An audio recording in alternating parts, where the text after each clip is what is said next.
live on YouTube for people listening there as well.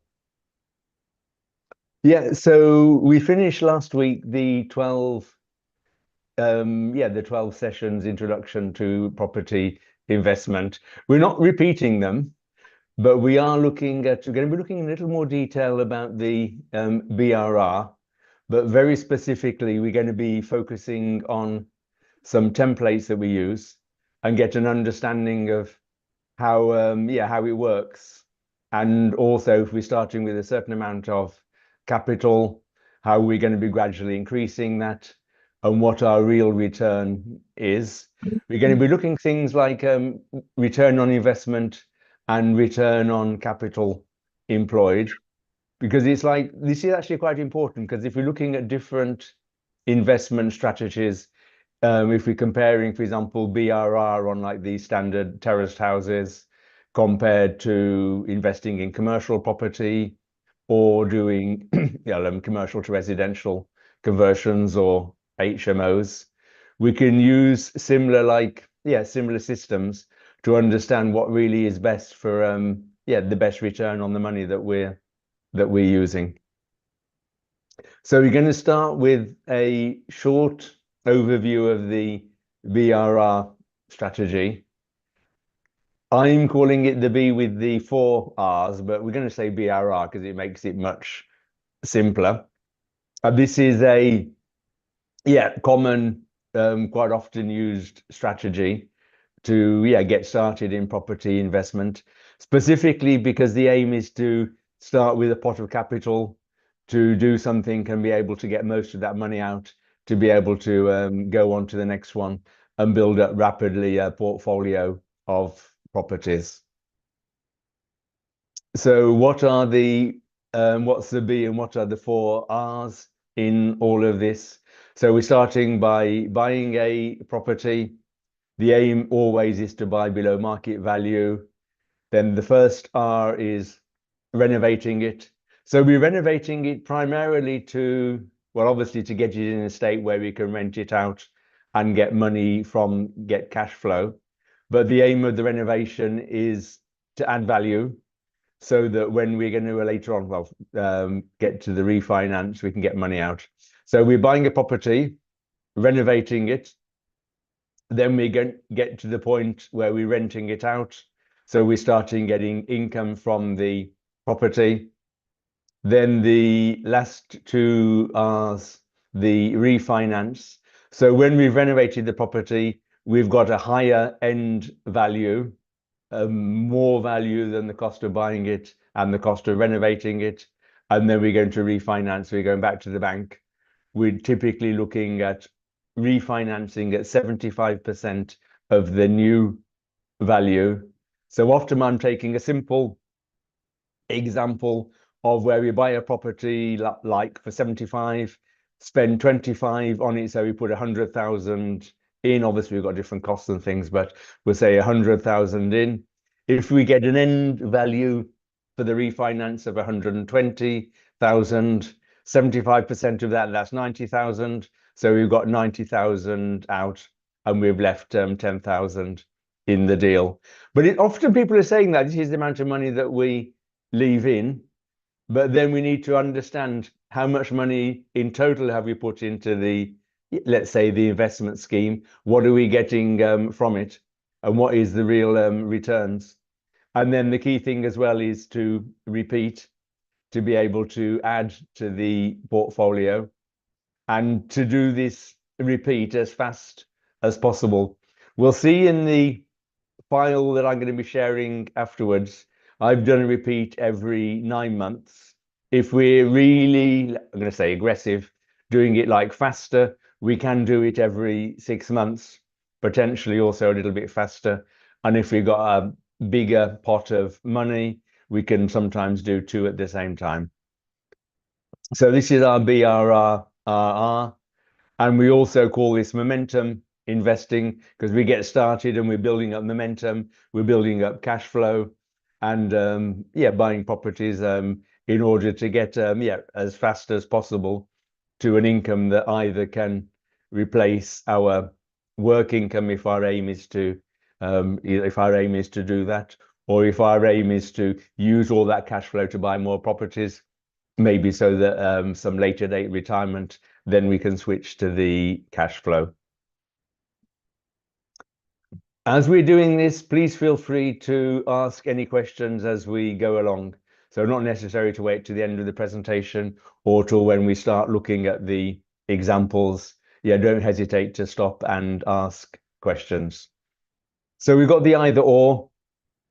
Traditional way of investing in buy-to-let properties is find a property that's ready to rent, maybe just a lick of paint and then it's ready to go. Go to the bank, borrow 75% of the purchase price. Use, obviously, we need to have savings or 25% of the deposit. We get our rental income.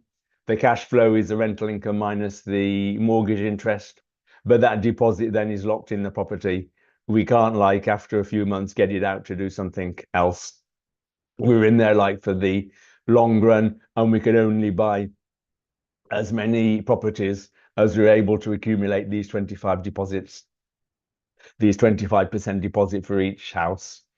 Or we're doing the BRR strategy where we're buying at a low price, renovating, converting to add value, renting out for the income, and then refinancing on the higher value to get, it's written here, all or most of the money. It's rare that we get all the money out, but often we can get most of the money out and then going on to the next purchase.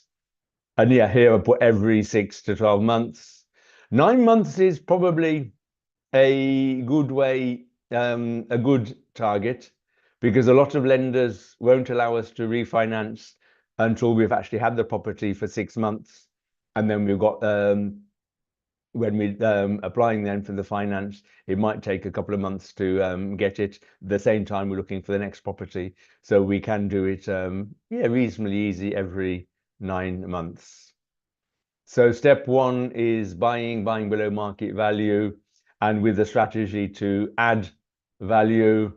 So things that can add value, like converting 2 bedrooms into 3 bedrooms, obviously changing kitchens, bathrooms, sometimes adding a toilet. Yeah, just different things. And primarily it's getting the property well below market value. And often we can get these properties below market value because a lot of people prefer something that's either ready to go, ready to let, or something that's almost ready to live in. So when we're looking for these properties, then yeah, we can find them. On buying, we've got the different options. Ideally, we like to buy as cash purchase, but obviously we need to have that right amount of money, which typically is going to be around £100,000. If we can do that, then we're saving on finance fees at the beginning. And when we're buying cash, we can often get better deals, because if we go into the buyer and say, look, we're a cash buyer, we can complete on the purchase in like 4 to 6 weeks. If they need the money, they'll agree. They can often agree a lower price.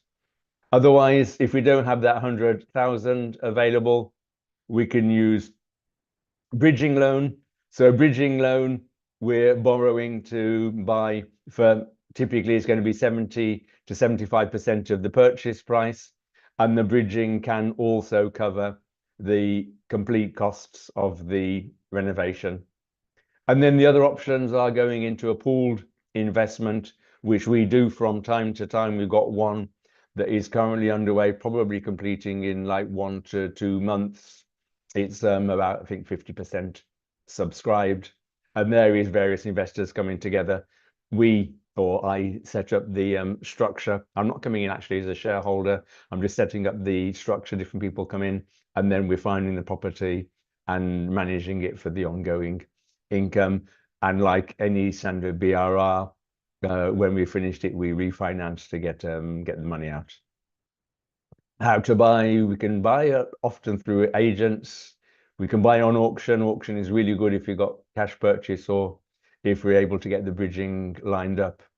We can use deal sources, and we can, yeah, strategy direct to vendor, putting leaflets through doors, adverts on Facebook groups, yeah, speaking with local contacts.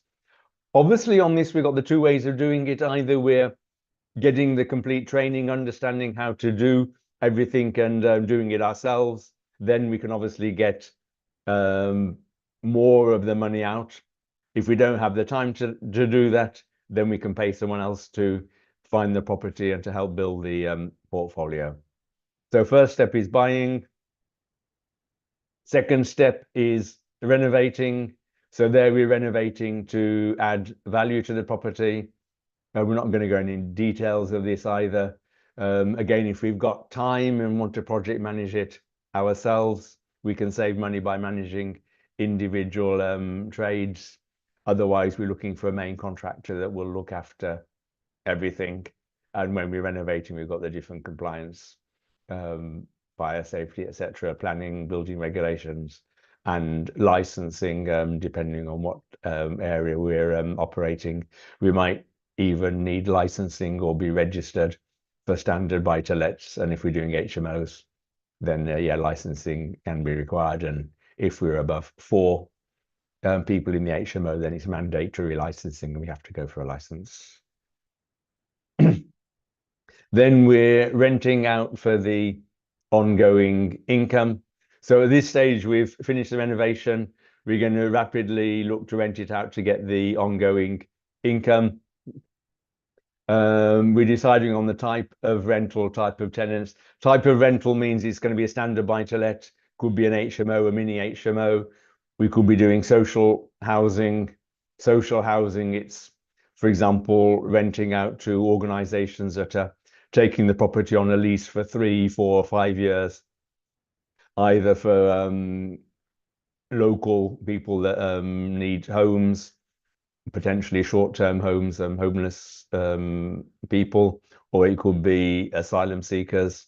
And then we've got supported living, which is people with special needs. Again, these are long-term contracts, or in some areas we can be doing serviced accommodation. Obviously, always beware of the regulations and serviced accommodation as well. We've probably seen recently in the news, quite a few areas now are doing double council tax when for properties operating as serviced accommodation. So we need to factor that in when we're looking at the costs. And yeah, we can choose to self-manage or have it managed by an agent. And we're often, especially if these are the first 1 or 2 properties, recommending the rental income insurance. So we've renovated, we're renting out. Third step is refinance. So here we're looking to get 75% of the end value out. Generally recommending using a good broker, getting ready for the valuation, and yeah, getting the money out. And generally, the strategy is not just to take the money out and stay with one property, but the aim is to repeat and to build up a portfolio of properties, or maybe after 2 or 3, or even after 1, consider other strategies, sometimes going into a joint venture with someone else, or looking at bigger things, which could be larger HMOs, commercial to residential conversions, or commercial property investments. But generally a good thing to do this for 2, 3, or 4, start building a portfolio and then decide what to do. So refinance to get money out and go on to the next step, and repeat. So yeah, the aim is this momentum, this build up of properties. And key thing, it's taking 2 to 3 months to find and buy a property. And if we're doing this to rapidly build up the portfolio, if we know that we've got the funds available, because often we're going to need some top-up funds to get on to the next one because we're not getting all of the money out. If you've got all that lined up, all our ducks in a row, as we say, then start looking well in advance for the next property. Even potentially it's possible to get a decision in principle based on refinance that's going to be coming out of the first or the previous property. Put an offer in based on that, and yeah, be ready to complete as the refinance is coming. do proper calculations and plans. I gave a very simplistic example of 75,000 purchase price, 25,000 renovation, so 100,000 of money in for an end value of 120. In reality, we've got all these costs, and these costs, when we do our detailed calculations, which we'll see in a moment, all need to be taken into account. So we've got the actual purchase cost, survey and legal fees, and if you're buying at auction, we've got our auction fees, we've got broker and lending fees, we've got loan interest, holding costs. Holding costs are not always that small. As soon as we buy a property, in most cases, we're paying council tax. Sometimes we might be paying extra council tax because it's an empty property. We're paying utilities, we're paying insurance. We've got sourcing fees if someone else is finding the property for us. We've got the renovation costs, project management for the renovation, then yeah, broker and lending fees for the refinance, the ongoing interest. Obviously, we're always recommending, there's not really much choice about it, buying properties in limited companies so that we can reclaim the mortgage costs as an expense, which we can't do if we're buying in personal name. And then we've got the ongoing costs to bear in mind: insurance, maintenance fund, management costs. And then, yeah, we've got the rental income, obviously the good thing, but also taking into account voids, specifically if we're doing HMOs or short or medium term lets. And all these we're going to see in the examples, which is the main purpose of this webinar this evening. And this simple case study.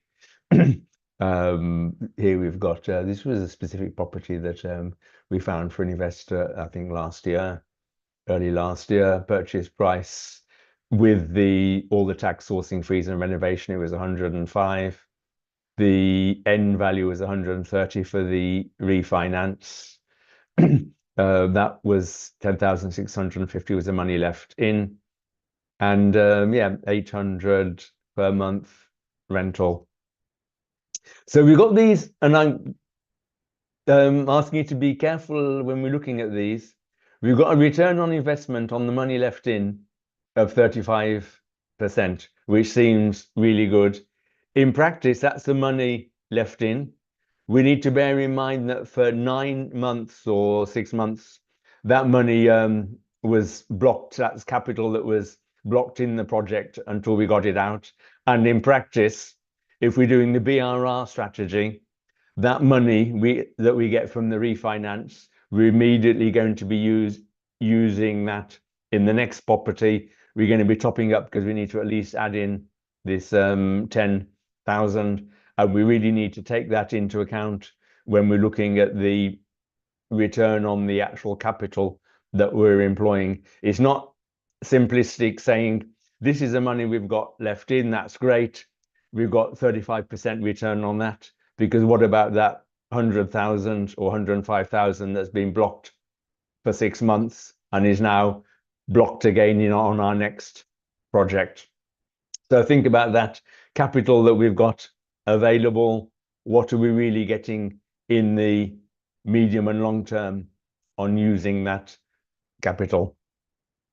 And we mentioned at the beginning, if we don't have that 100,000 needed to, obviously it can be different in different areas, generally more expensive than that, then we can use bridging finance. And so if you got, on this case of 105,000, I think the purchase cost on this was probably something like 65,000. So we would have needed to put in there 25% of that 65,000 plus probably 10,000 of costs for sourcing, legal fees, different things. So we're talking about 35 to 40,000 to be able to get completely into one of these BRR projects, unless we're going into the pool BRR with other investors. Are there any questions on this rapid overview of the BRR before we go in to look at some detailed calculations?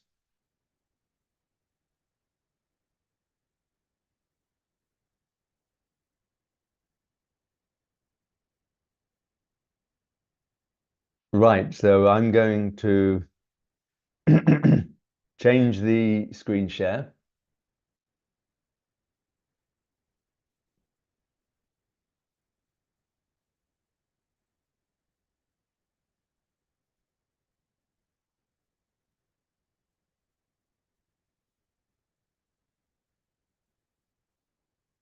Can everyone see my Excel file here? Yep. Yeah, I can see now. Okay, that's good. So we're going to start with the main one. And people that are on this Zoom call, if you want a copy of the Excel file, I'll be happy to send you a copy of this. So this is what we use when we're looking at properties for the initial calculations. So this is one that we call the main file. So we're putting in the property address, the property type, like it could be mid-terraced house, end-terraced house.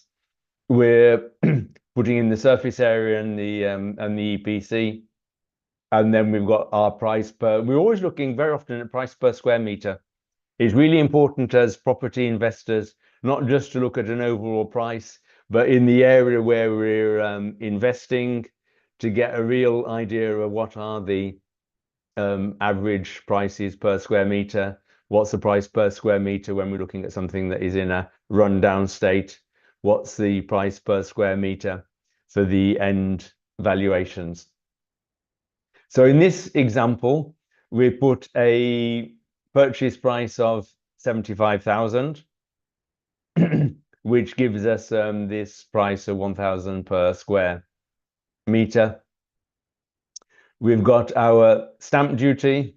Obviously, we've always got stamp duty. There are some cases where we can reclaim that stamp duty if we're buying a property that I think has been vacant for 2 years or more, or if it's not in a state to be, if it's in an unlivable state. We always have to pay that stamp duty at the beginning, but it's possible to reclaim. So we've got that stamp duty. It's actually, well, depending on where it is, in Wales, it was 4%. It's actually just gone up to 5%. And in England now, we know it's also 5%. So actually change that to 5%. We've got the sourcing fee, unless we're finding the property ourselves. We've got boxes here for putting in the survey costs, because if we're doing a cash purchase and we think there's potentially something that needs closer inspection, like maybe there's some cracks we want to be sure it's not a real problem, then we might be paying a survey there. If we're buying an auction, we've got the auction fees, we've got the conveyancing. So we've got the total money that we need for the purchase. So in this case, for a property that's 75,000, we actually need close to 85,000 to get it over the line. We've got our renovation costs. So we've got the total money in without finance, which in this case, 110,000. And we should always take into account holding costs.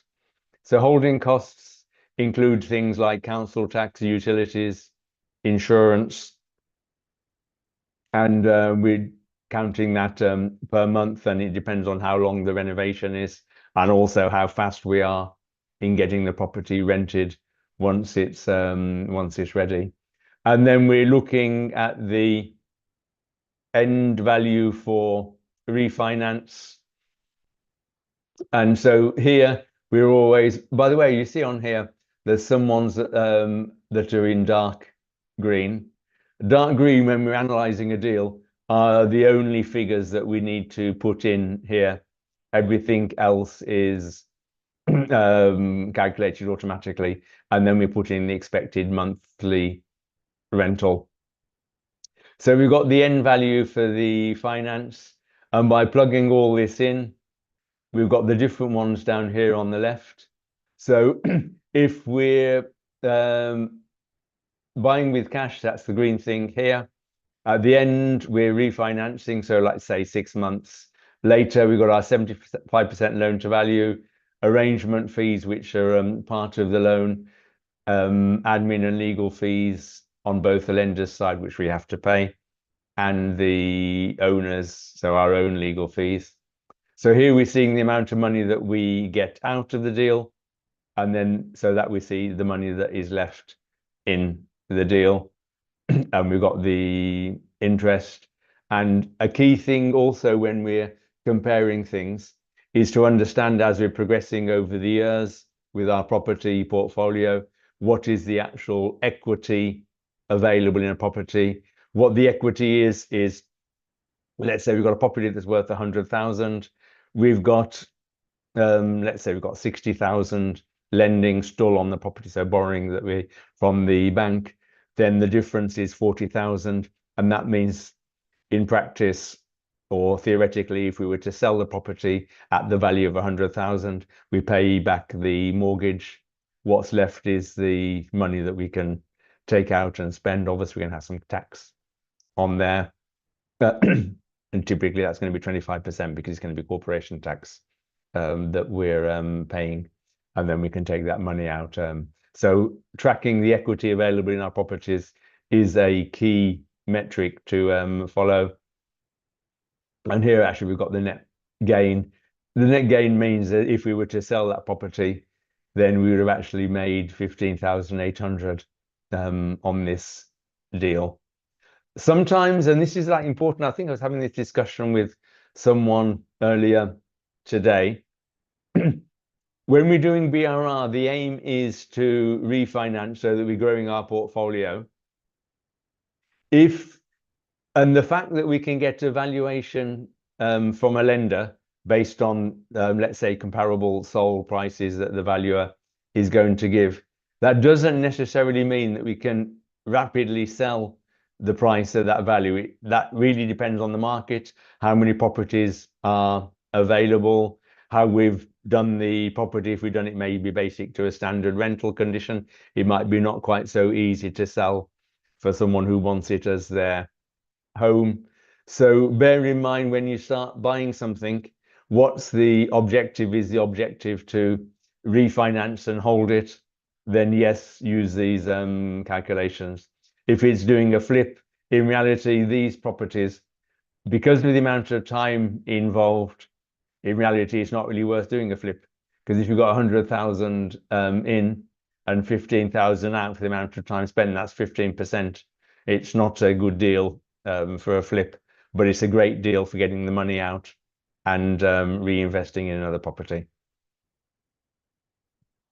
We've got down here additional options. Remember I said that here, this one is if we're buying by cash. Here we've got the option.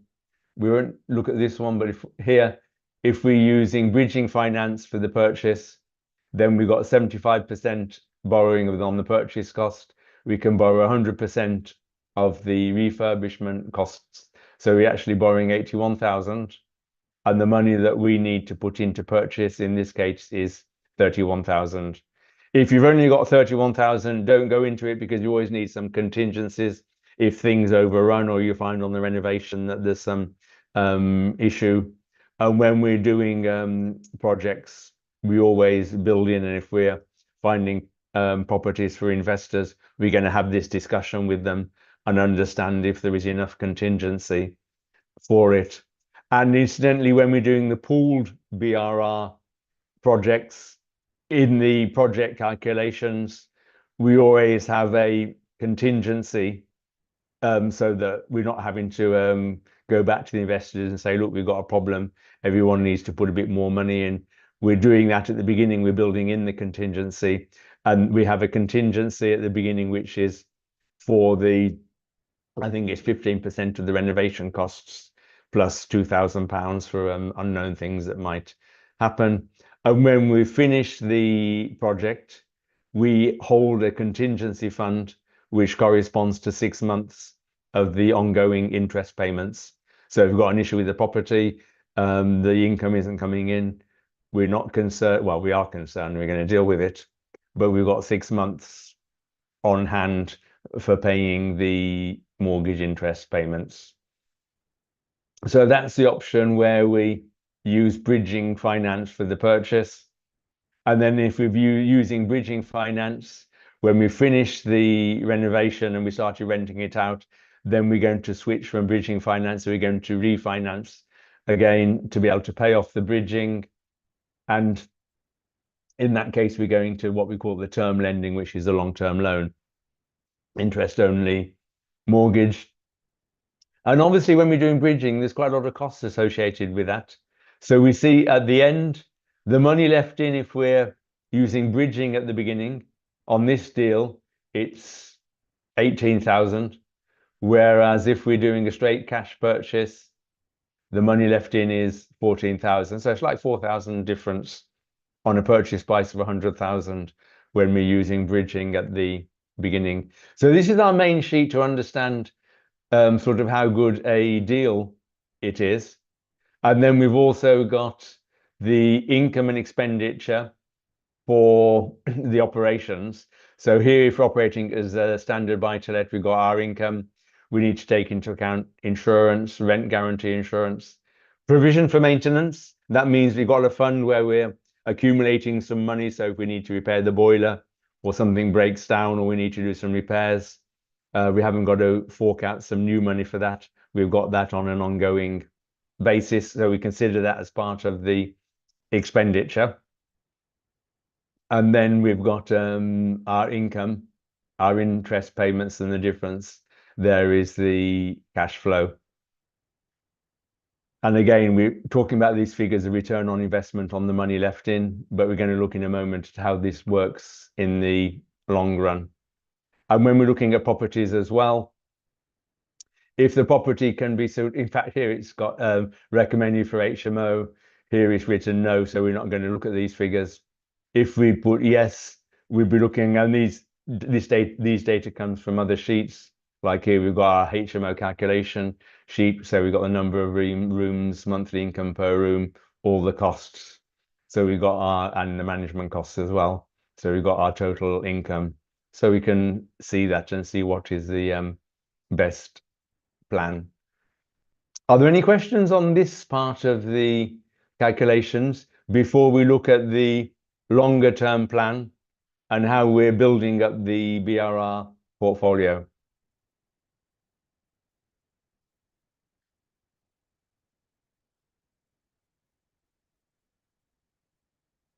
Right, so no questions tonight. Everyone is either sleeping or listening.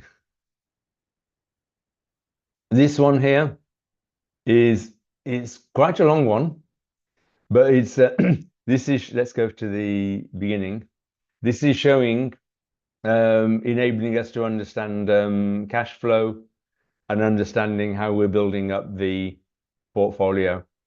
So what this is doing actually is taking the figures from the example that we've got here, and it's doing it based on buying the same. Well, obviously we can't buy the same property because we've already bought it once. We're not going to buy it twice, but buying a similar property on similar figures every 9 months. So in this particular case, we've got the purchase price, the costs, the renovation cost, and then we've got the holding costs per month. And here we're given ourselves 4 months to do the renovation and to get it rented. So by month 5, we've got income coming in. So in the dark green here, we've got the money that we need to be able to put into the deal every month. So when we're ready to purchase, we need to put in, it's like 120,000. And then that is paying in advance for the renovation. In practice, we're paying the renovation in stages as the work is progressing, but obviously we need to have those funds on hand. And then we've got our whole, yep. I have a question. So you know the holding cost there that you've got, are you being conservative, really conservative then, if you're saying, you know, we're going to start seeing income on month 5? Is it possible to do the renovation, you know, quite earlier, and say if we can achieve that within a couple of months or 3 months? Are you just being conservative with that? I'm going to say actually realistic. Okay. Okay.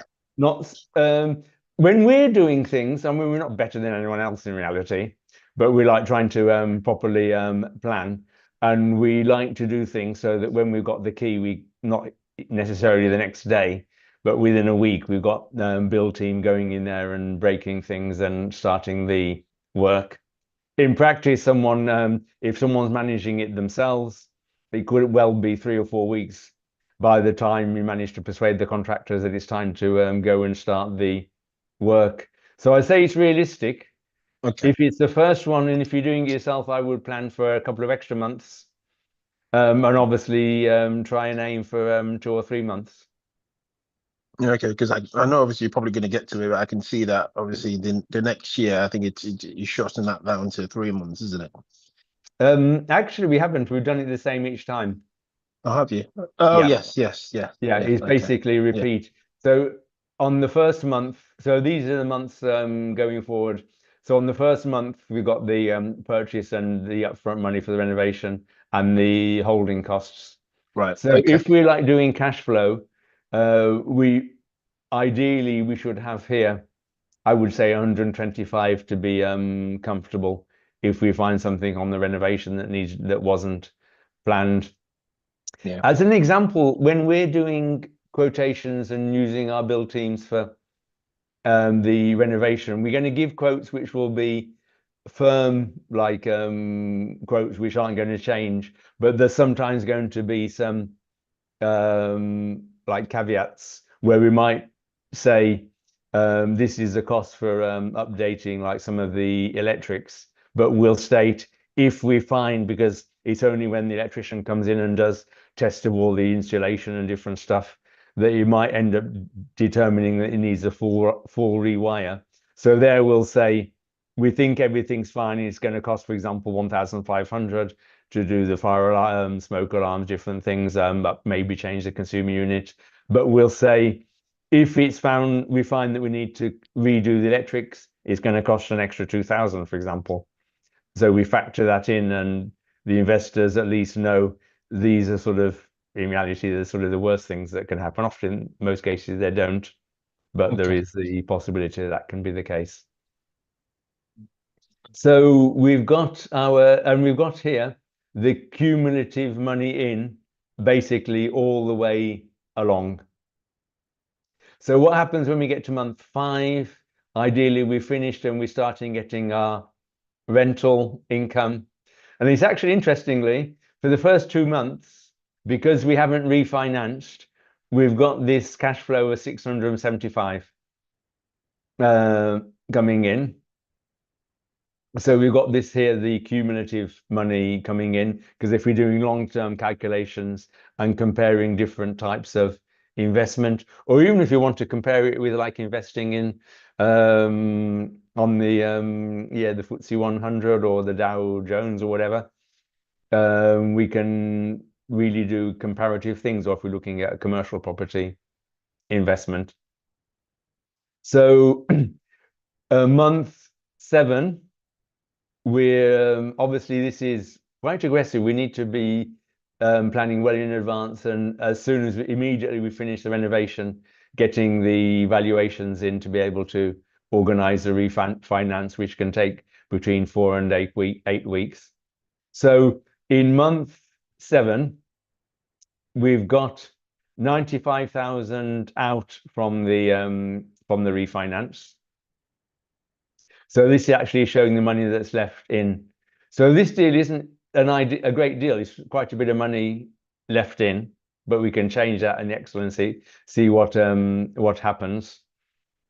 So at this point, we've got 95,000 out, but we're not considering that this is money that we can go and spend, because if we're doing the BRR strategy, this 95,000 that we get out from the refinance, we're going to be immediately putting it into the next property that we're going to buy. So in month 9, so that means probably by month 5 or 6, we put in an offer on a new property that's been accepted. We've got our proof of funds, which is the refinance of the previous one and some top-up funds. So in month 9, we're ready to buy the next property. So the purchase prices figures are going to be similar. Obviously, each time it can be a bit different. And if we're doing the BRR strategy, we can use this file to track our investments and understand what's happening. So we've got our costs, we've got the 95,000 that we can reuse. However, we see here, in order to get this property, we have to top up the money. So if we're doing this, we need to be sure that we can accumulate from savings or maybe from our salary enough money to be able to get the next one. Obviously, the sums are less if we're using finance to buy, using bridging to buy the properties. And also we see that as we're going along, by the time we're ready to buy, it's not massive, but we have potentially accumulated £2,000 from the money that's coming in from the income. So it's not 24,000, it's 22,000 that we would need in that case. And then we're continuing doing the same thing.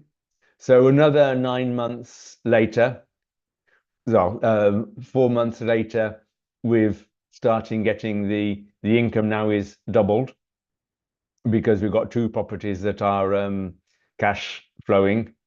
And again, we're getting our 95,000 out and we're putting that into the next property. But we do see here, it's not doing it without adding some money. Every 9 months, we need to add some money to be able to get into the next deal.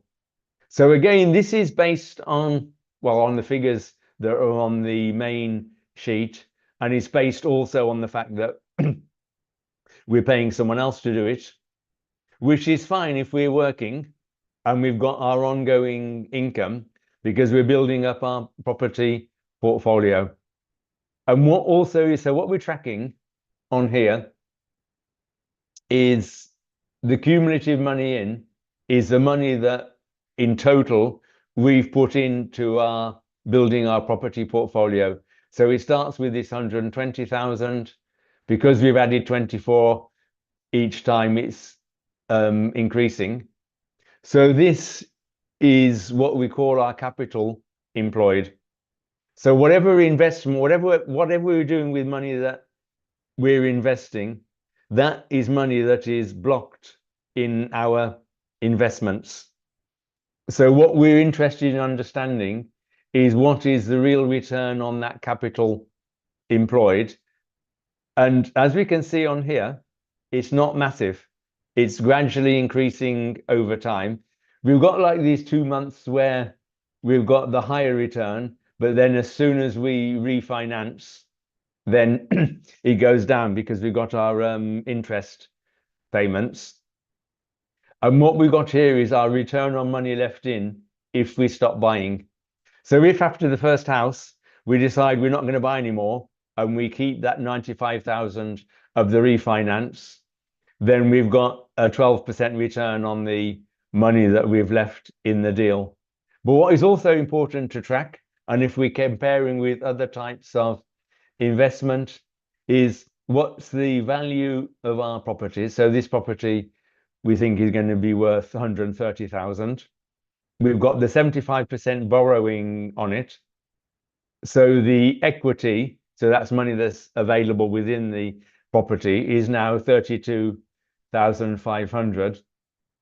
And here we're tracking the money in minus the equity.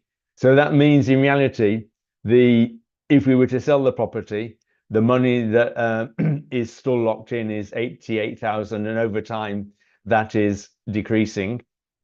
And also what this file doesn't currently show, we're going to be making some improvements on it, is over time, the value of the properties is going to be increasing. So when we get probably something like 4 or 5 years following this strategy, the money in minus the equity is going to get to 0, which means in reality, then if we were to sell our properties, that means we get back all our initial money. So we get back all our cumulative money in. And then we've got the ongoing cash flow, which in this case is, we can like sort of consider it as free money. So if we move this over time, it's only gone as far as, if we just let's extend these. So by the time we get to the fifth house, I didn't quite finish this. So if we take by the time we get to the fifth house, and here we're at like 3.5 years. Yeah, because that's 3 years. So we just de facto over in 3 years, we've got the income of 1,300 per month. So that's the cash flow. And this is the amount of money that is left in. And yeah, our return on capital employed every year is increasing. So, and we can see the equity as well. And if we were to extend this to 5 years, we're going to be hitting something like 10 or 11% return on capital employed. And the equity is going to obviously increase. What's interesting is if we stay on, because we've got the figures for 4 years, if we go back to the main, and if we're aiming, let's say we can manage the renovation and get this property done at 15,000. Here, the money left in is a lot less, so we're going down to 5,000. And if we come now to our 5-year plan, on the fourth property, the money in minus equity is getting closer to 0. The return on money left in, if we were to exit, is 20%. And yeah, the return on capital employed has got up to 10%. So these are all things that when we're looking at different strategies, we can put the same things, similar things into this file, and we can understand really how our money is working for us. There's probably quite a lot to take in. Are there any questions?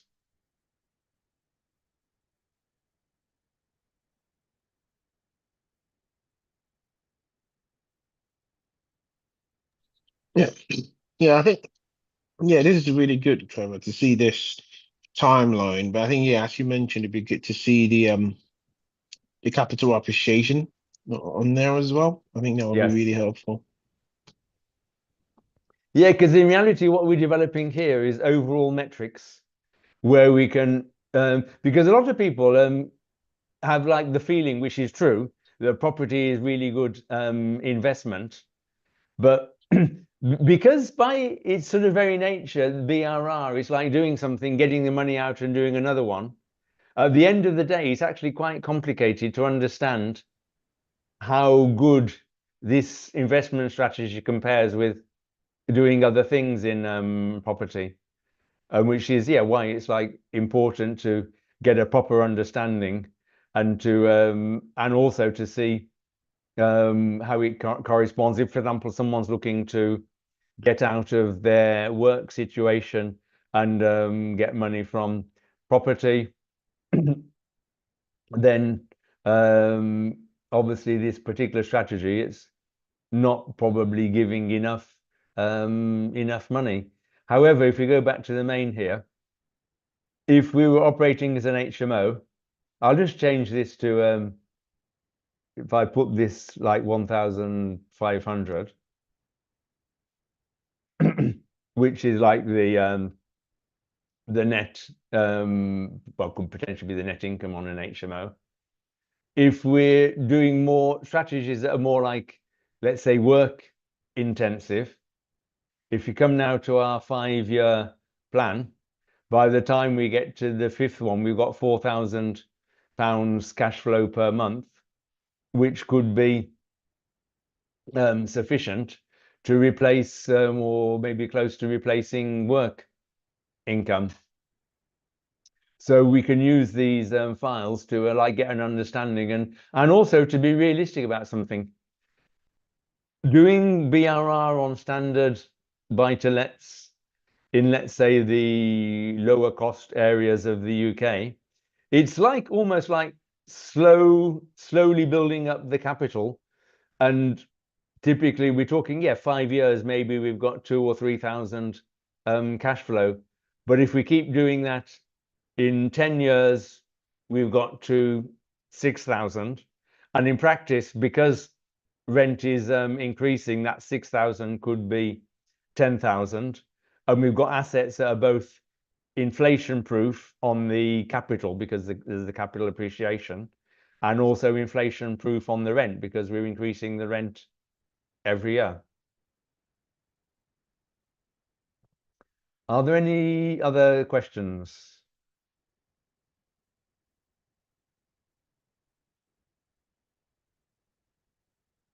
So Trevor, on this timeline though, do you have any sort of calculation on contingencies, and because I'm sure that there are situations where potentially we're going to have to spend unplanned.